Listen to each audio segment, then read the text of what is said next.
эртең мененки зикир дуаларга. Анан истигфар көп айткыла, байлыкты кадимдей тартат өзүнө. Берекени тартат. Салават айтып жүргүлө, салават айтып жүргүлө. Мындай кандай түшүнүрсүң? Салават айтканда келе турган нерсе мындай болот да. Бере берип түгөтө албай каласың, салават көп айткан адам. Бере берип. Ата-энеңердин дуасын алла, субханалла, сенин балдарың да кедей болбой калат. Жети урпаңы жер турган болуп калат. Түшүндүңүзбү? О Азирети Анас бин Малик радиаллаху пайгамбар саллаллаху алейхи жанына келди. Пайгамбар саллаллаху алейхи жанында сахаб Анас бин Малик туруп алды. Анан пайгамбар саллаллаху алейхи келчи мага Малик деди. Пайгамбар дуа кылып атканда, сен урпактарың көп болсун деди. Анас бин Маликтин урпактары азыр канча миллион да билесиз ушунда.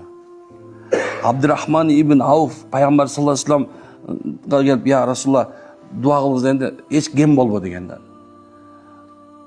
Эч качан кем болбо деген. Адам мындай дуа, бул пайгамбардын дуасы. Ошондой эле бул дүйнөдө дуасы эч качан кайтарылбаган бул ата-энелер бар. Түшүндүңүзбү? Ата-эненин дуасы субханалла балага түзмө-түз болот. Жаман да жакшы да. Анан мага келип көбүнчөсү балдыга дуа кылып коюнчу иш баштап атмыр дей берет да. Аны айтам, кел мен дуа кылайын, бирок сен атаң менен апаңан алдыңбы дуа десем, көп алган эмес болот.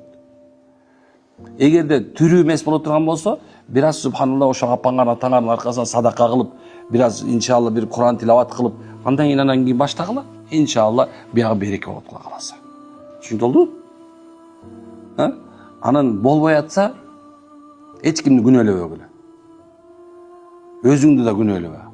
Бул тагдыр рызкында пока жок экен деп турла. Анан умра ажыл кылла. Ол аябай көп балдарды билем мен. Бизде биринин аркасынан бир умра кылла деген бир жакшы бир айткан эмебиз бар. Ошондо биздин жаныбызда жүргөн бир бала жок болуп кетти. Кызматтагылар билет. Анан жок болуп кетип эле, анан бир күнү карасам, мен умрага барып келди. Андай эле жок болуп кетти, мен Аллаху акбар. Анан бир басам, статустун карасам, умрада жүр. Караса экинчи, карасам үчүнчү умрада жүр. Анан баягыда бир сөз кылып айтат, келип калыптыр, устаз дейт.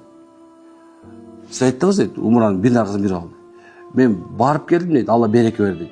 Кайра ошону таптыр биринчи тапканым умрага бардым дейт. Алла 3 эсе берди. Үчүнчү алдым дейт, ошондой болуп койду, мен тоза албай калдым дейт. Ушундай нерселер бар да.